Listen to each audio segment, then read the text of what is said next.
Nós não recusamos nada, portanto, não nos tirem nada. Essa é a lei de um lugar que o mundo finge que não existe. A cidade Meteoro é esse não lugar, que nasce o homem que vai desafiar todas as noções da vilania. Crollo Lucifer. Muitos vilões querem poder, querem vingança, mas o Crollo quer preencher um vazio existencial, que foi plantado nele desde o seu nascimento. Ele é a própria manifestação do nada, que se recusa a ser esquecido. Hoje a gente vai dissecar a mente de um dos personagens mais complexos de Hunter x Hunter, Crollo Lucifer. Vamos começar falando sobre a Cidade Meteoro. Ela funciona como um conceito. É o lixão do mundo, para onde tudo que a sociedade não quer é jogado lá.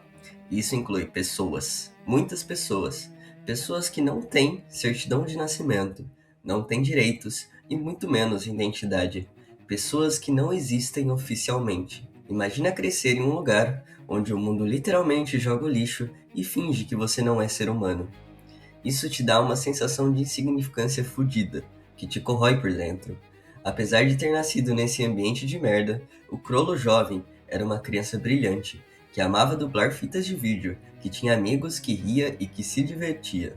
Ele tinha uma pureza, uma inocência, que foi brutalmente estilhaçada. O ponto de não retorno, o momento em que Crollo que conhecemos começou a nascer. Sarasa, uma de suas melhores amigas, foi sequestrada e brutalmente assassinada por criminosos de fora da cidade Meteoro. O mundo não fez nada com essa notícia, porque para o mundo, a vida de uma criança da cidade Meteoro não vale nada. Ali, o Crollo jovem morreu, ou melhor, o eu dele morreu. Aquele garoto que amava dublar fitas, que tinha esperança, foi substituído por uma casca vazia, preenchida por uma raiva fria e uma determinação implacável. Ele percebeu que, se eles eram nada para o mundo, eles seriam nada que o mundo passaria a temer. Ele não podia aceitar que a vida de seus amigos fosse completamente descartável. Essa tragédia não gerou uma vingança pessoal como a do Kurapika, gerou uma vingança coletiva, uma revolta contra a própria ideia de que eles eram invisíveis. Ele decidiu que se o mundo os tratava como lixo, eles usariam esse lixo para construir alguma coisa inesquecível, alguma coisa que forçaria o mundo a reconhecer a existência da cidade Meteoro, mesmo que essa coisa fosse através do medo. O vazio da cidade Meteoro e a morte de Sarasa foram um catalisador. O Crollo não podia mais apenas ser um garoto. Ele precisava ser uma espécie de símbolo. Ele precisava ser a cabeça de algo maior. Algo que desse voz e propósito a todos os nadas como ele. E é aí que o Crollo decide construir a Trupe Fantasma, tijolo por tijolo, ou melhor, membro por membro. A partir dos jovens mais fortes e mais revoltados da cidade Meteoro, o Crollo reuniu uma família e ofereceu a eles algo que ninguém mais ofereceu: um lugar para pertencer. Ele deu a ele nomes, deu a ele regras e, o mais importante, deu a eles um propósito. Ele canalizou a raiva e o desespero desses jovens em uma força coesa, letal e, acima de tudo, leal. A lealdade da trupe ao Crollo é uma espécie de devoção religiosa. Ele também estabeleceu a hierarquia, os números e o símbolo da aranha. Cada membro é uma perna da aranha, e o Crollo é a cabeça. Mas ele mesmo diz que a cabeça não é o mais importante. Se a cabeça morrer, as pernas continuam. Isso é a base da sua filosofia. Essa ideia de que a cabeça não é importante revela um dos traços mais profundos da psique do Crollo: a autoanulação. Ele não se vê como um indivíduo, com desejos e ambições pessoais. Ele se vê como uma função, um instrumento a serviço da aranha. Ele é o líder porque ele é o mais capaz de carregar o fardo, de guiar a trupe, mas ele não tem apego à própria vida, à sua própria individualidade. Ele se sacrificou para se tornar um símbolo. Ele se despersonalizou para que a trupe pudesse ter uma identidade coletiva. A aranha é a manifestação da vontade da cidade Meteoro. É uma forma extrema de niilismo, onde o eu individual é esvaziado para dar um lugar a um propósito maior, um propósito coletivo. Ele transformou o silêncio e a invisibilidade da cidade Meteoro em um grito que o mundo inteiro ouviu. Ele pegou o lixo e o transformou em ouro, não no sentido material, no sentido de dar valor e reconhecimento a um povo que foi descartado. A trupe fantasma é a prova viva de que, mesmo no mais profundo vazio, um propósito pode ser forjado. A gênese da aranha é a história de como o vazio existencial pode ser preenchido com um propósito coletivo, mesmo que esse propósito seja a infâmia. O Crollo deu vida à organização que se tornou a voz de um povo sem voz, mas para liderar essa força, ele precisou abrir mão de si mesmo. Para sustentar essa aranha, para ser a cabeça que guiava as pernas, ele precisava de poder, e o poder que ele desenvolveu é a maior prova da sua crise de identidade. O Skill Hunter. O poder de Nen do Crollo é a maior prova da tragédia da alma dele. Ele não tem uma técnica própria, ele não tem um estilo de luta que nasceu do seu eu. Ele é um colecionador de pedaços de outras pessoas. E isso é a chave para entender a crise de identidade dele. Para o Crollo roubar uma habilidade, ele precisa cumprir 4 condições absurdas. Ele tem que ver a técnica, perguntar sobre a técnica, o oponente tem que responder e a mão do oponente tem que tocar o livro. Tudo isso em apenas 1 hora. E por que o Togashi colocou essas condições tão difíceis nessa porra dessa habilidade? Porque roubar, para o Crollo, é um ato de intimidade. Crollo quer entender a essência do outro. Ele quer possuir a individualidade que ele mesmo não possui. É como se ele estivesse tentando absorver a identidade alheia para preencher o seu próprio vazio. Quando ele rouba uma habilidade, ele está literalmente pegando um pedaço da alma de alguém e colocando no seu livro. O livro do Crollo é um cemitério de identidades. Ele é um mestre em ser qualquer um, porque ele não consegue ser ninguém. Ele é um camaleão que esqueceu qual era a sua cor original e agora vive de cores emprestadas. O Crollo é um ator nato. Ele passou a vida inteira interpretando papéis para a trupe fantasma, para se infiltrar e para manipular os outros. Ele enganou a Neon Nostrade com uma facilidade assustadora, assumindo a persona de um homem gentil e culto. Mas tem um momento em específico que essa máscara quebra, quando ele chora pelo Voguin. Ali, a gente vê que o Crollo não é um psicopata sem emoções. Ele ama sua família, porém ele chora pela perda de uma perna na aranha, e não por um amigo individual. Ele chora pela aranha, mas não por si mesmo. O Crollo não tem medo de morrer, porque ele não sente que ele está morrendo. Ele é apenas um receptáculo para a aranha. Se ele morrer, a aranha vai continuar. Ele se despersonalizou tanto que a própria vida dele se tornou completamente irrelevante. Na luta contra o Hisoka, o Crollo leva o Skill Hunter para outro nível com um marcador de páginas. Ele agora pode usar 2 habilidades ao mesmo tempo, o que é quebrado pra caralho. Isso mostra que ele está se tornando um mestre em combinar as habilidades que ele roubou, criando um estilo de luta único a partir de pedaços alheios. Mas pensa só comigo, quanto mais habilidade ele rouba, mais cheio o livro dele fica, e mais vazio o Crollo se torna. Ele é um homem que precisa de um arsenal de 1000 técnicas para compensar o fato de que ele não tem uma essência central. Ele é o vilão que mais busca conhecimento em Hunter x Hunter. Ele lê livros, ele estuda história, ele analisa a natureza humana, porque talvez ele esteja procurando a resposta para a pergunta que ele fez ao Kurapika: quem sou eu? O Skill Hunter é a glória e a maldição do Crollo. Ele é o homem mais versátil do mundo, mas é o homem mais solitário em sua própria casca. Ele é o rei que governa um império de sombras roubadas, um mestre em ser qualquer pessoa, mas um eterno estranho para si mesmo. Voltando um pouco, vamos ressaltar alguns simbolismos envolvendo a persona do Crollo. Uma coisa que salta aos olhos no Crollo é a cruz invertida nas costas e o nome Lucifer. A cruz de São Pedro, que simboliza humildade perante Deus, para o Crollo simboliza a rejeição. Ele é um homem que virou as costas para o céu, porque o céu não olhou para a cidade meteora. Ele é o anjo caído, o Lúcifer que preferiu reinar no inferno do que servir no céu de um mundo hipócrita. Ele se vê como um Messias para o seu povo, um Cordeiro de Deus que carrega os pecados da cidade meteora, roubando, matando e destruindo para dar voz e existência a quem foi descartado. Além de ter um puta design foda, olha só esse simbolismo do design dele, cara. Parabéns, Togashi. Você é pica. Em Orc-Shin, o Crollo age igual um maestro. Ele orquestra cada movimento da trupe fantasma com a precisão de um cirurgião. Cada membro é um instrumento, e ele os harmoniza para criar uma perfeita sinfonia do inferno. Ele aprecia a beleza na violência, a poesia no caos. Para ele, o mundo é um palco, e a trupe fantasma é sua trupe de atores, encenando uma peça sem roteiro fixo, onde a improvisação e o caos são a estrela principal. O Crollo é um niilista. Ele acredita que a vida não tem sentido intrínseco, mas ele pratica o que a gente chama de niilismo ativo. Em vez de sentar e chorar igual um beta, ele decide criar o seu próprio sentido através da ação. Se o mundo diz que ele não existe, ele vai forçar o mundo a reconhecê-lo através do caos. E o ápice desse niilismo ativo é o Requiem para o Voguin. Crollo canalizou a dor da trupe em uma explosão de violência calculada. Ele transformou a raiva e a tristeza em uma declaração de poder, um aviso para o mundo: não toquem na porra da aranha. Ele usou a morte do Voguin como um catalisador para solidificar ainda mais a identidade da trupe. Ele mostrou que, mesmo na perda, eles eram inquebráveis. Essa é a genialidade perversa do Crollo. Ele manipula as emoções, tanto as suas quanto as dos outros, para servir ao seu próprio fim artístico e existencial. O Requiem, em Yorkshire, é como se fosse a obra-prima infernal de Crollo Lucifer.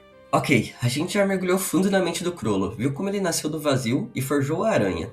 Mas em Yorkshire ele encontra o seu maior espelho, Kurapika. Esses dois personagens são face opostas da mesma moeda, dois lados de um espelho que reflete a dor, a perda e busca por sentido em um mundo cruel. Um busca vingança para preencher um vazio, o outro para justificar a própria existência. E é nessa dualidade que a gente encontra um dos embates mais filosóficos e profundos de Hunter x Hunter. O Kurapika é a personificação da vingança. Ele vive e respira para um único propósito: matar a trupe e recuperar os olhos do seu clã. Ele sacrificou a vida normal, a sanidade e a própria alma. Ele abraçou a escuridão para combater a escuridão. Ele se tornou um caçador de recompensas, um especialista em Nen, tudo para ter a força necessária para cumprir uma promessa. Para o Kurapika, a vingança é um fardo, mas é um fardo que ele vai carregar com orgulho, porque é a única forma de honrar a memória do seu povo. Ele é o oposto do Crollo. O Kurapika acredita que existe um certo e um errado, que a justiça deve ser feita, mesmo que ele tenha que se tornar um monstro para alcançar essa justiça. No contraposto, o Crollo é movido por um vazio existencial, buscando uma vingança coletiva para a cidade Meteoro. Para o Crollo, a morte de Sarasa não foi uma tragédia pessoal que impulsionou a vingança individual. Foi a prova de que o mundo não se importava com eles. Então a trupe fantasma se tornou a sua forma de gritar para o mundo: nós existimos, e se vocês nos ignorarem, nós vamos fazer vocês se arrependerem. Ele não tem um apego à própria vida ou à própria identidade. Ele é um servo da aranha, um instrumento da vontade coletiva da cidade Meteoro. A vingança dele não é quente e passional. Ele não sente ódio. Ele sente a necessidade de afirmar a existência da sua família. A ironia é que, apesar de serem inimigos mortais, Crollo e Kurapika são reflexos um do outro, ambos moldados pela perda e pela tragédia. Ambos escolheram um caminho de violência para lidar com essa perda. Ambos se tornaram monstros para combater outros monstros. Kurapika se prende ao passado, à memória do clã, e usa essa dor como combustível. Ele é um homem que se recusa a esquecer o passado. E Crollo se desapega do passado pessoal, abraça uma espécie de vazio e se torna um símbolo, um conceito, para o futuro da sua família.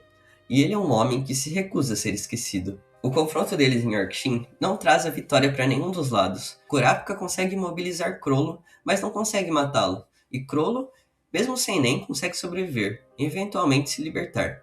É como se o destino não permitisse que um existisse sem o outro. Eles são forças opostas que se equilibram, que se definem mutualmente.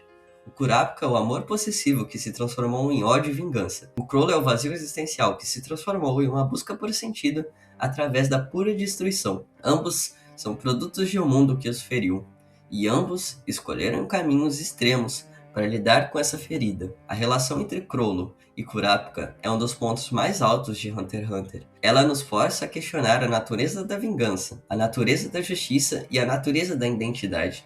Quem é o verdadeiro vilão? Quem é a verdadeira vítima?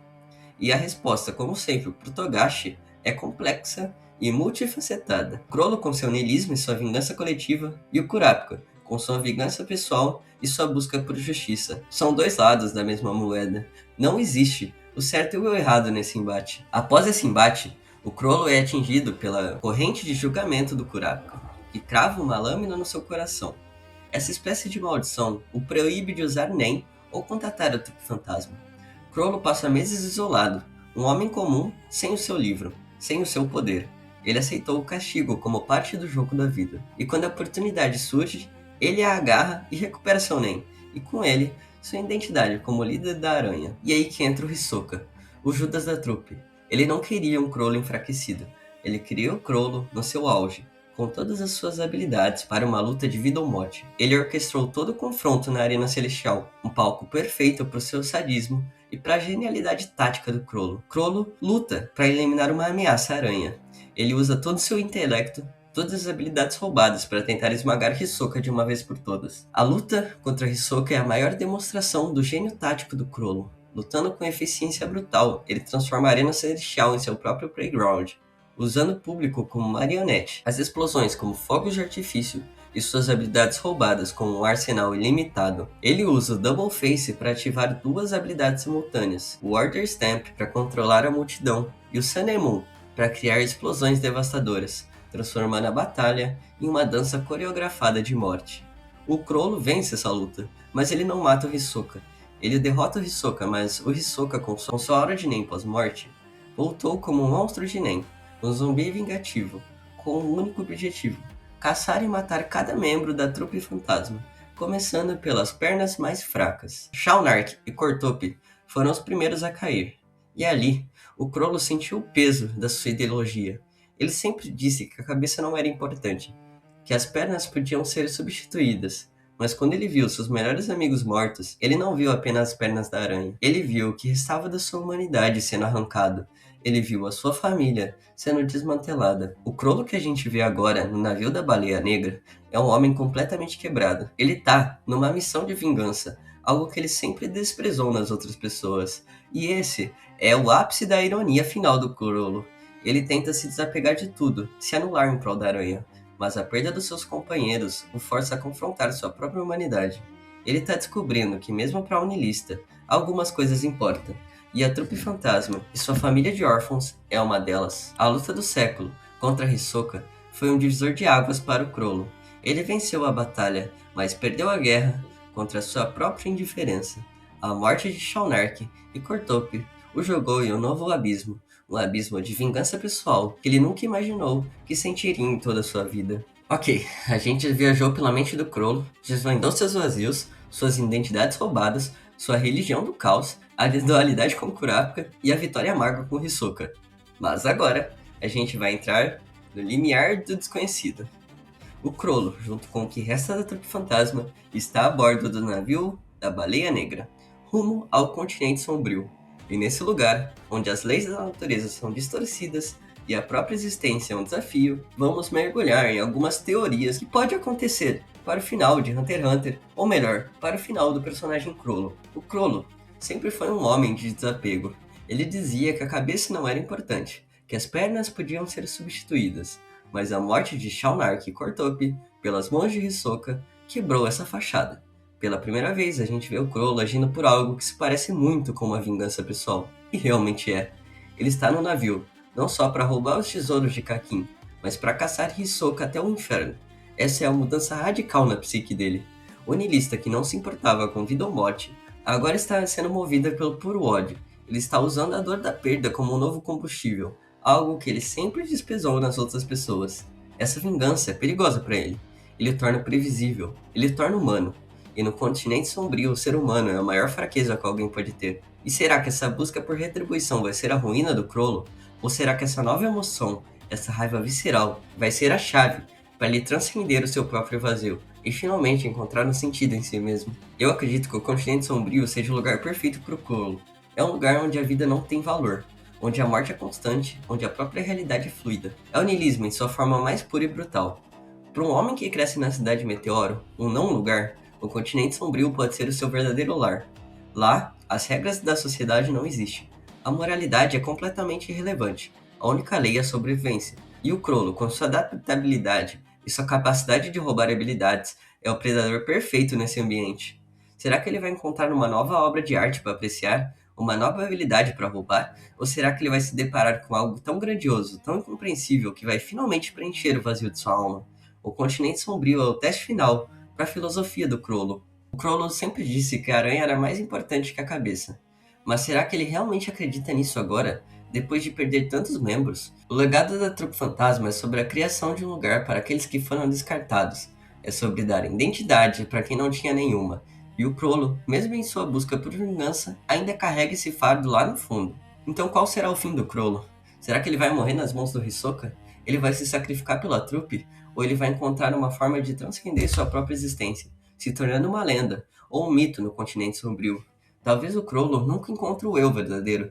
Talvez ele esteja condenado a ser soma das habilidades que ele roubou, o reflexo das pessoas que ele liderou. Mas uma coisa é certa, a jornada dele é uma das mais fascinantes e complexas da história dos animes. Ele é o vilão que nos faz torcer, o monstro que nos faz pensar, o anjo caído que nos mostra a beleza sombria do vazio. Crollo Lucifer é a personificação do absurdo, da beleza e da tragédia. Ele é um homem que se tornou uma religião para um povo sem nome, e um demônio para um mundo que o rejeitou. Se você chegou até aqui, então é porque essa análise te deixou entretido. Então não esquece de deixar o like aí, se inscrever no canal, e eu acho que é isso. Obrigado por ter assistido até aqui, e até a próxima.